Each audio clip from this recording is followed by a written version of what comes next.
For centuries, travelers have flocked to Egypt to marvel at its unique monuments and temples. With a rich history spanning millennia, Giza necropolis constructed over 4,000 years ago, the pyramids of Giza evoke the splendor of the ancient Egyptians and are the last remaining 7 wonders of the ancient world. And how and who built the pyramids is still a mystery. In recent years there have been many new discoveries. A team excavating in Egypt has discovered evidence of giant type of people who existed during some point in our timeline. This discovery is simply remarkable, as it changes history rather dramatically. The site is located in Avarus, Egypt.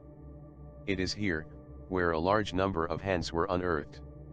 Archaeologists found something that seems straight out of a horror movie, more than a dozen very large hands cut and buried in an ancient palace in modern Egypt and its surroundings. Many theorize that an ancient ritual may be linked to the piles of hands. The team of archaeologists who made the discovery determined that all the bones date from about 3,600 years ago, which indicates that they all come from the same ceremony. All hands seem to be abnormally large, and all are straight. They were classified into 4 different pits within what scientists believe was the actual Hyksos complex.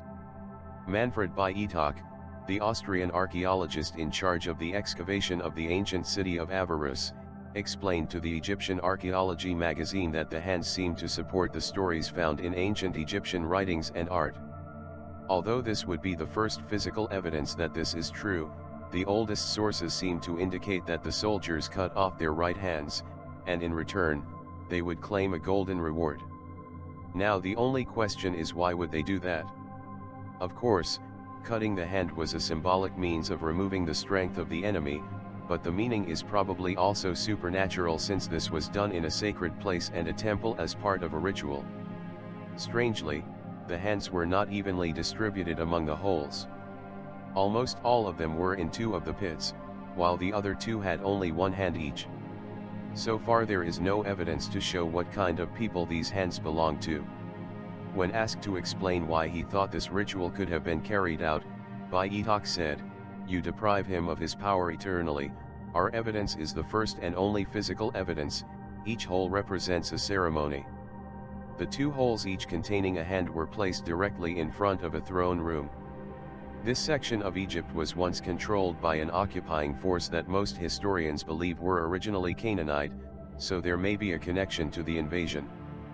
The other hands, which may have been buried at the same time or at a later date, are on the outer grounds of the palace. These sacrifices are not surprising in an area that faced a foreign invasion. The Egyptians often called their gods to punish the invading armies with plagues, famine or general misfortune. It is possible that these sacrifices were part of a curse against the invading armies.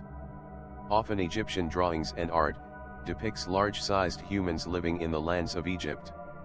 While it is difficult to scale exactly just how large they were, there is now physical evidence that they actually existed. It would be interesting to get the exact size of these oversized hands. Actually, these large to very large hands are the very first physical evidence archaeologists have found of a practice that's widely represented in ancient Egyptian art. Some think that these hands were presented in such a way to impress the rulers. Sometimes the soldiers would cut off the right hand of their enemies and later present them to their leaders. After this, they would hopefully be impressed enough to give the soldier some form of monetary wealth like gold in exchange. There is much more that needs to be investigated, but many signs point to this being a kind of ritual for a god or gods. It is not really known who these hands belong to. But the fact that the hands were abnormally large indicates that these people were specially selected, which is more characteristic of a sacrifice than killing an invading army. The fact that 2 hands were buried separately may indicate that these offerings were intended to be especially satisfactory to the gods.